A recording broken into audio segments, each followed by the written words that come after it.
And welcome to another edition of Working for Charities. I'm Trip Mitchell. I'm honored to be joined by Randall Carlisle. How you doing today? Good young man. And John the Bear Epsy. And in our last week's show, we met Brendan and Wendell and talking about their charity where they work with people with traumatic brain injury and addiction. And we were just getting... They were just getting into it. Yes, and this is what we do. And we said, we'll be right back next week. Yeah, exactly. We had to. There weren't enough donations last week. Yeah. Desperate housewives only with content. Yeah. So, Wendell, you were saying that, first of all, you and your wife have been foster parents for a tremendous number of kids. First of all, that is amazing. Yeah. To do that, to open up your house and your heart to kids who you can make tremendous difference. How many kids have you fostered? 14.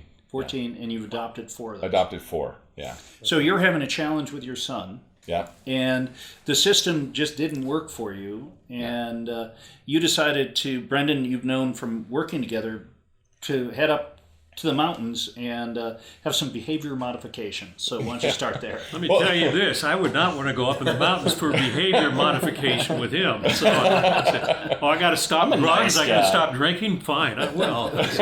You stay there. Well, that was the conversation, and that's where Brendan kind of took over from there, because that's where the research phase came in to figure out, because it was literally 3 facilities, and we go, this isn't working. So your son had a brain injury, a concussion. Yeah, he had a couple of them, but the big one was when he was 13, and things started really going downhill about a year and a half afterward. And, what's interesting is he had a neuropsychological evaluation by one of the best neuropsychologists in the state up here in Salt Lake, and he was testing genius level on different things. Okay, he was 95th up to 105th, 110th percentile. And then after that, about 2 years after that, he had a follow-up because of the head injury and where things were going, and the fact that we thought maybe some meds needed to be in play because of the depression. And he got tested again, and in some of the things, he was down in the 30th percentile. Ooh. So we were going, okay, something totally changed in his brain. Now, and so that led into going, feeling horrible about himself, starting to use substances to feel better, self-medicating basically so he could function, because he wasn't himself anymore. He didn't feel happy the way he did before, and he couldn't deal with the stresses of life like he did before. So that led, like I said, to 3 facilities, and then led to going, we don't know what to do from here. And that was the day I said, Brendan, you got to go beat him up in the mountains. And then he went to work researching. So yeah, we went into a 6-month researching phase. And so just to reiterate, for those of you who didn't watch, Brendan was a warrior, got into the Army at the age of 17, was over in Afghanistan, had an IED go off, right? Yep. How close were you to the bomb? About 1.5 feet, so from there to my head. Whoa. Prone. Jeez. And suffered some real trauma, could not stay in the military. So at the age of 21, the military said, you did not pass your PT test, you had another seizure, Yep. You're gone. Now, one might think that means you don't have to work for the rest of your life, but nothing could be further from the truth. They left you without any backup, as it were. So they give you a disability, and that disability doesn't make ends meet at all. But they don't have a good, in my opinion, integration process back into being a civilian. I mean, you spend all those years learning how to be a soldier. It's time to get out. You spend a week. Now they have their program's 2 weeks. We spend 2 weeks learning how to be a civilian before you get out. It doesn't equate. It doesn't work. The transition period's rough for almost everyone, especially those of us that are wounded getting out with identity crises. There's a good nonprofit now that I know of that takes wounded soldiers back to Afghanistan and lets them leave on their own free will. They get off the plane, they hang out, and they get on a plane on their own and leave. So they get that closure piece, which is amazing. It's an amazing project, in my opinion. I'd love to do it one day. But yeah, so Wendell's son was going I can take you out to Tooele if you want. I mean, there's some similarities geographically. We got some mileage up by the Great Salt Lake. It's roughly the same. Okay. Hell on earth, yeah. Yeah. Devil's Playground, they call it, right? Devil's Playground. Yeah, and so Wendell came to me with his son, and I said, well, let's look. That's great, but I don't think that's legal to take him up and just beat the crap out of him. So let's look at what we can do. You think? So I went into a research phase of what's out there right now. Statistics, who's doing well, and then looking at who's doing well and truly doing well and how crappy they were still doing. kind of taking pieces of, okay, they're seeing success here and this modality, this modality. So we started just to compile what modalities worked, which ones didn't. And we started to realize even with the ones that were working, there was a gap. And my mentors always in business told me, if you go into business, you're disruptive. You need something that disrupts the industry and it changes it. So I was guided, inspiration, if you will, from the big man upstairs to start looking at the brain. And it was weird because, those ads pop up. You think something, all of a sudden it pops up on an ad on Facebook or something. And I was researching on an article and a neuro ad came up for MRI. And I went, why don't we look at the brains? Why don't we look at where their brains are at? And that led us to Alina and Mark Allen, Dr. Alina Fong, Mark Allen at Cognitive Effects. His mother-in-law was going through treatment there. And when he sent me the information, I said, awesome, I'll look them up. We started going through their white papers and what they're doing. And I said, I think we could take what they're doing and twist it a little bit and apply it to drug addiction and maybe it will work. But at the minimum, let's try to get scans. I'm not a neuroscientist, neither is Wendell. But you play one on this TV show. I play one on a TV show. Yeah. And so we went and had a meeting with Cognitive Effects. We sat down. I said, look, I've read your white papers. We love what you guys are doing, and I think we could take this and apply it to drug addiction. And Wendell, of course, backed me 100% and had some of his own ideas with it. And at the end of the meeting, they were so excited. They're like, you guys are for mental health what we are for concussions. Because when they started out 20 years ago, if you got a concussion, you had a concussion. You learned to live with it. And they said, no, there should be a way to heal this. Mm-hmm. So they spent 20 years of their lives perfecting how to heal TBI. So it's interesting. The Boston University has been the prominent school and medical center, BU Medical Center, on concussion-related industries when it applies to the NFL. Yep. And a number of athletes have deeded after passing their brains, and they're finding out CTE is so prominent in NFL. Yeah. But we've since learned that people suffer concussions a lot more readily than it's been understood. Impact sports, yeah. Yeah, and shockingly enough, when you watch me on the show, you realize that maybe I've had more than I thought. But I have a number of concussions from hockey. Yeah. And it does affect you. And it's kind of, and John, in your did you career, ever have his any career as the bear? You know what? I was really fortunate. I never knocked myself out. I always got close. I guarantee you have one then. I came close. Yes, if we scanned, we'd see one. Yeah. You've talked about rappelling down from the top of the arena and hitting your head. Well, I remember taking the bicycle down the ski jump and I crashed and I smacked my head. And I remember everything, I couldn't stand. I was and I just grabbed on. So yes, John has had concussions. Yeah. Well, you talk about Boston University. I never got sick or anything. One of the studies that they put out a little while ago is they took from that area high school football players. They took 800 of them, and they had 20% of those that had reported concussive symptoms. The rest of them had not reported any concussive symptoms. Then they went in, or symptoms at all, and they went in and they did brain scans on all these, and they found that of the 80% that didn't report any concussive symptoms, showed similar damage to the brain as those who had. Really? So what it is they have asymptomatic concussions. But it's so slight, and Dr. Fong explains this, Dr. Allen explained this very well. It's so slight that over time, as they, now I can't quite process as fast on my math. I'm slower on my retention or my memory. I can't recall the word quite right this time. My irritability grows like this because the dysfunction hits and it's gradual rather than all of a sudden at once with a concussive symptom. So that's the old frog being boiled in a pot. Basically. And all of a sudden they're going they start to develop things like, I don't function well, so now I got to take something to self-medicate, or, I need to function better. And so right now our numbers we're seeing is with drug addiction, it's almost 70% of drug addicts have had some form of concussion or TBI. So there's a large cross-section of that. They're just going, I'm using drugs not because I did it recreationally for fun and all of a sudden I'm hooked. It's, I just don't feel right. I'm using it to function. Then it becomes the addiction just to keep them functioning. But how many? About almost 3/4 of people out there with addiction have had a head injury. That's amazing. Randall, have you had... I haven't heard that working at Odyssey House. Mm-hmm. I know that we say almost 100% of everybody who is in there for substance use treatment has suffered a trauma. Mm-hmm. Now, whether that include, we're talking about things like rape or being beaten or sexual, things, but maybe that includes, I've never asked what they mean by trauma. Well, that's one part. So but there's one part where you work for Odyssey House. Yeah. No one has really started researching the brain and addiction until we came along and started grabbing the flag and running with it. As we start scanning and educating, we start educating some of our, other brother, sister orgs that are out there helping people. And what we're finding is we call it neurocounseling. If you can somewhat heal the deficiencies in the brain, so we have over 100 biomarkers we look at, and we rebalance the brain, but we still have deficiencies after we rebalance that brain. Those deficiencies in certain areas tell us if a modality like DBT, dialectic behavior therapy, or cognitive behavior therapy, or emotional release behavior therapy. I mean, we use all of the modalities. That brain map tells us, is this person be more receptive to this or this?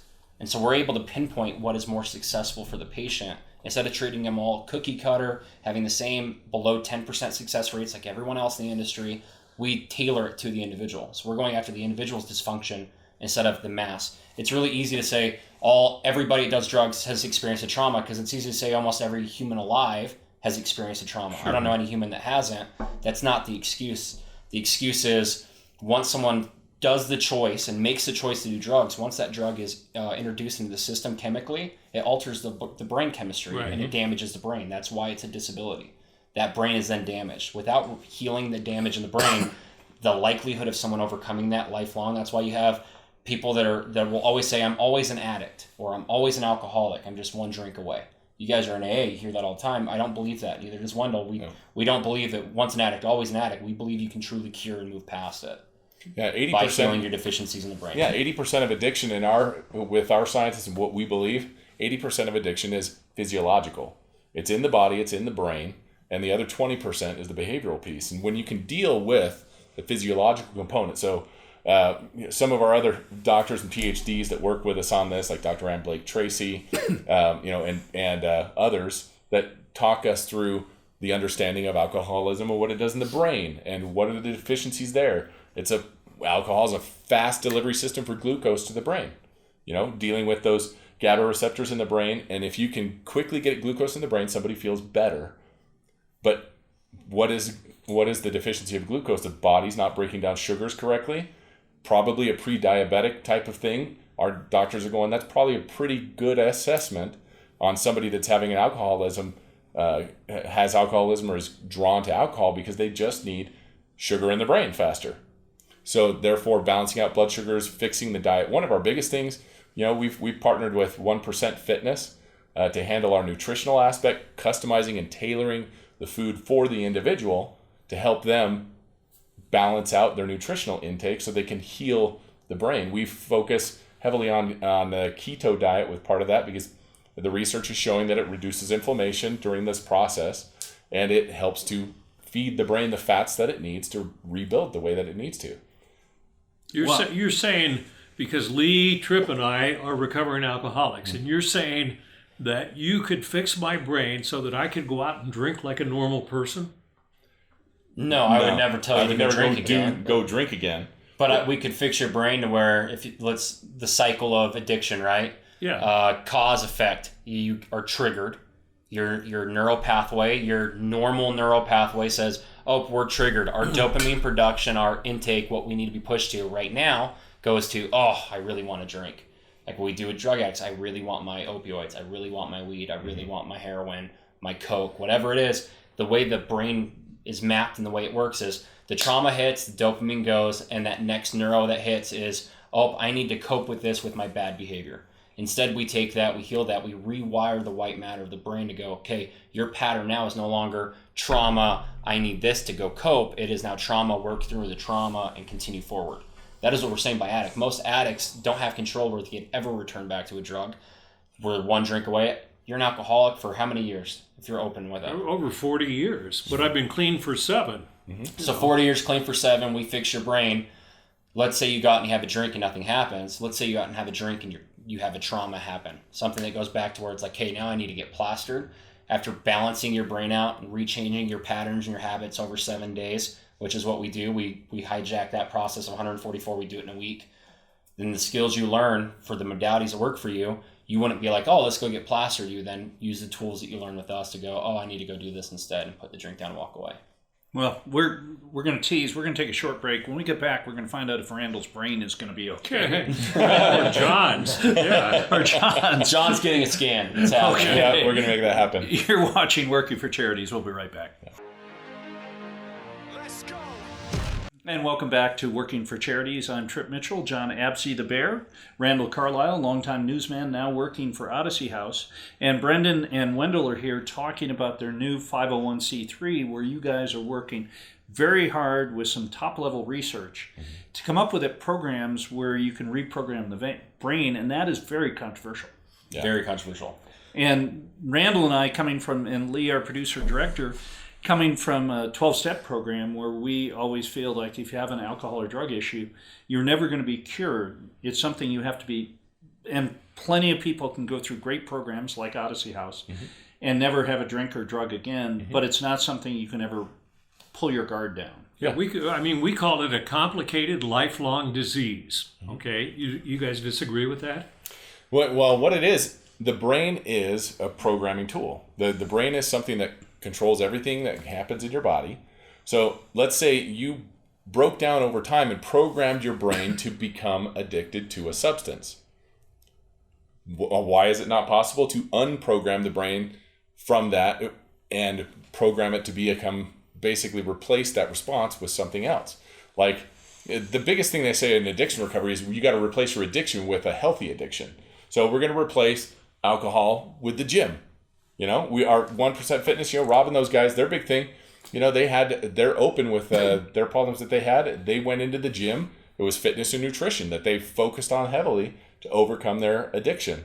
There's, my son's number one tool when he first started healing, running. When he felt stressed, it was jog, go for miles and miles.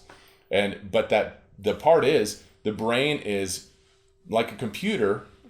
We should be able to reroute the pathways. And our scientists are saying we can reroute neural pathways. It just takes the right input and the amount of time to do it so that you can reroute where the signal comes from. So if the signal for a trauma that you have one day, or basically a trigger, is I want to drink because I'm at a low right now. If we reroute that by using the right techniques and say, I'm having a trigger, I'm pissed off, I've got whatever, somebody left me, I got hit by a car, whatever, and it's some intense trigger. That would be a bad day if Well, that be girlfriend left you, got hit by a car. Yeah, it's a country song, right? Just missing the dog. Yeah. And what happens is now it's that hit me. I'm going to go to state change. Was something that we teach, or I'm going to hit the gym. I'm going to go have a healthy meal, and I'm going to go do some meditation and calm down, because that's the new neural pathway for the response to a trauma. So what is white matter? We know neuroplasticity, the brain can be changed up into the 80s of someone. Somebody could be 80 years old and still change their brain. There's hope for me. There's hope for you. This is great. So Jeez, rewiring nice. the brain, it's been proven. There's so many studies out there proving we can change the brain. The first guy we looked at before we met the Fongs was Dr. Amen with Change Your Brain, Change Your Body. I mean, he teaches all over the world about how you can rewire your brain for everything from to success to weight loss and other things like that, and everything in between. And he supports it with structural and functional MRI. He's had over 80,000 scans. So an MRI is basically quantitatively you can find out what part of your brain is functioning well and what isn't. Exactly. And So that's it's a where we see report card. Yeah, it's a report. I call it a blueprint. diagnostic. Yeah, diagnostic tool. I like IKEA, right? I go and buy things from IKEA. I like to build things from IKEA. I always buy two because I break the first one and you got to put the second one together for the leftover pieces. Lose the parts, yeah. When you're going towards therapy, and this goes for therapists, psychiatrists, counselors, you take this back to Odyssey House, you spend the first 6 to 9 months getting a baseline, getting to know the person, getting to know the intricacies, getting to build that trust back and forth. There's no accelerated growth in that. They say usually a year to year and a half before you have true trust with your therapist. In my opinion, that's too long. It's too long of a period to be spending money, hoping and hoping and hoping. While you're there for an hour, it's a great hour, no matter what. Sometimes it's a bad hour, but it's normally a good hour of therapy. Right. But then you leave, you got 23 more hours of real life and knowing they're holding your hand. In my opinion, when you go, we have to replace the addiction with the healthy addiction, why do you have to replace it with an addiction? Why can't you just give it closure? In my opinion, that's the way we stand on it is if we can heal the brain, which we can, and we have functional MRI to prove it. It's not one of those hearsay hypothesis. We've actually proven this. We have the documentation. When you heal the brain and you heal that and you give it that closure it needs, when someone goes and they have their trauma or triggering effect and they go into that cycle that they used to have of, oh, I need to go use drugs, I need to run back to my drugs.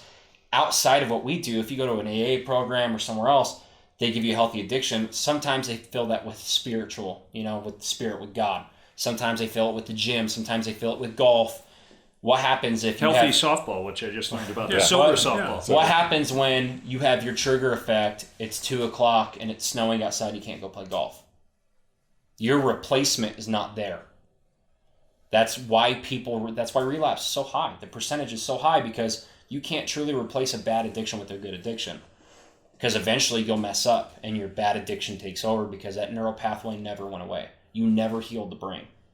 Before we run out of time, where is ReBoot? What do you guys We're up- physically so- offer and all that? Hey, kind by the of way, stuff? that a great question. Great question. I mean, So- that is why they're here. We're up in Hobble Creek. Near that great golf course. Yeah, near the great golf course. So we're up in Hobble Creek, Left Fork. We offer for teenage boys a full 30-day inpatient.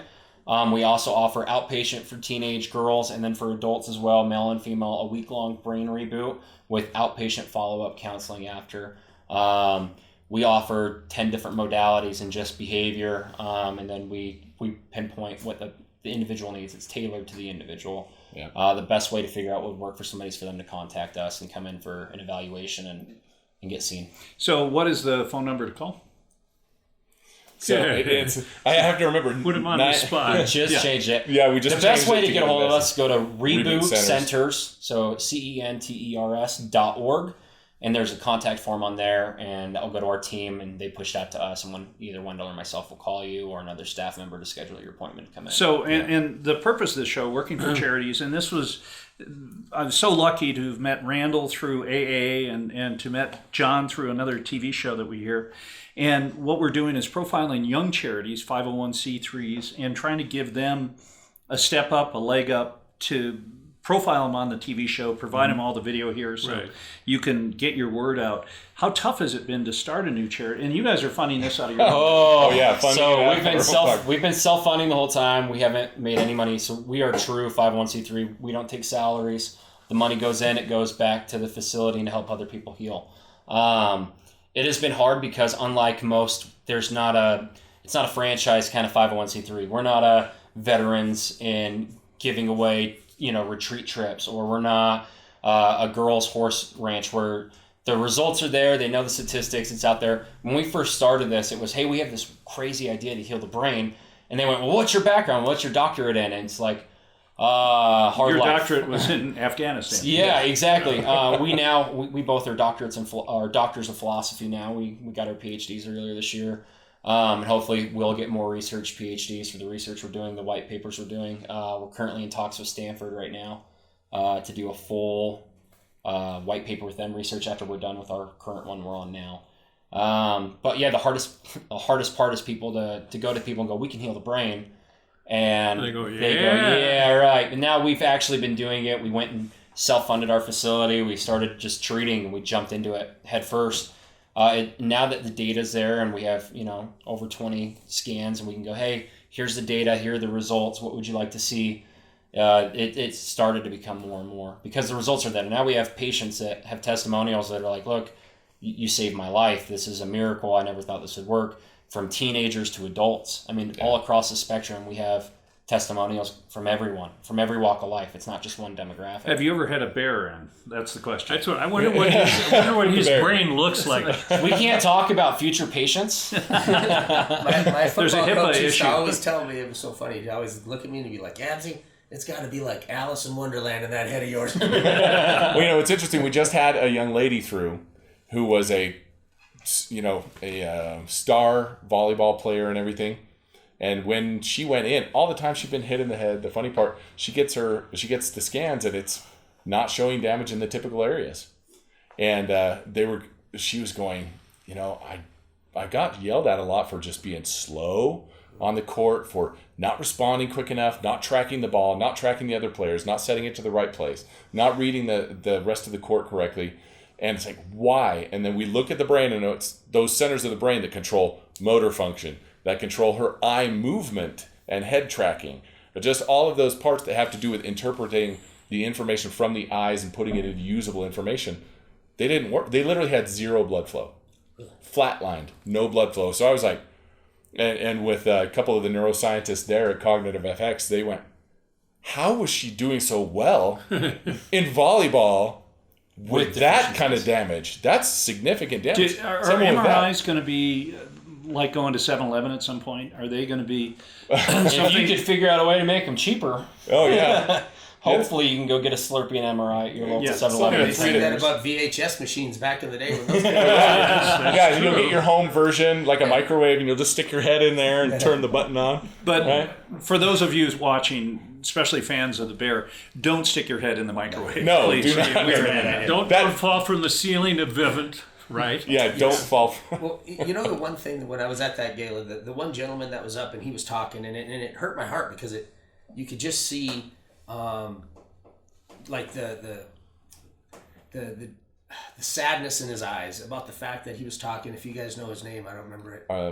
Arthur Was it Arthur? Collin, I think it was. Could have been. The one later in the night. Yeah, Yeah, and yeah, he, the football player. He came up. No, not Austin. No, not us. Oh, The the other one one. after. Oh, yeah, And, yeah. and I just listened to him, and he was talking about how before his brain injury, how he was a different person, and in the end, he finally just said, he goes, I had to come to grips with that. If his name was Arthur, that Arthur is dead, and this is who I am now. Like, and it really kind of made me think about how sad that would be. About it's something that you can't fix. You can't take a drug to get you back to the old Arthur. It's gone. And I don't know, it gives you kind of anxiety. And it's Well, you know what's interesting? sad. That it's so cool working with these youth and these adults with the brain, doing the therapies that we do, and then having them turn around as we've done. We've literally used 5 of their senses at once. I mean, I'm to the point where we're putting a Hall's cough drop or a sucker in their mouth to stimulate the sense of taste at the same time, while balancing on a Bosu ball, while tracking eye tracking left and right, while using their memory, doing the alphabet backwards, they're doing literally we're using 4 or 5 senses at once, which that's the best way to activate the thalamus. Is using as much of that as possible. But by doing that and seeing them turn around after 15 minutes of depleting work where it's just exhausting, usually day 3, and they'll turn around and their eyes have light in them again. It's like they're connected again. They're present. They're here. And it's like, because you've seen people with no light in their eyes. They're just dead. Sure. And then you see when the light comes back on, the difference there is. That, every time they start with that dead look in their eyes, and for day 1 and 2 is really hard, and they get depressed and struggle because we exhaust their brain like crazy. And day 3, it clicks. 100% of the time now. Day 3, I was worried this last cycle, but day 3 clicks. They look at you. The light is on, and their brain is on, and they're connected. And it's like, I just feel different. Then it's time to work with behavior. Wow. Yes. Well, Work on identity. the thing that causes my light to go out is when we've run out of time. And we have Wendell, thank you so much. Absolutely. Brendan, this you has for been having us great. on.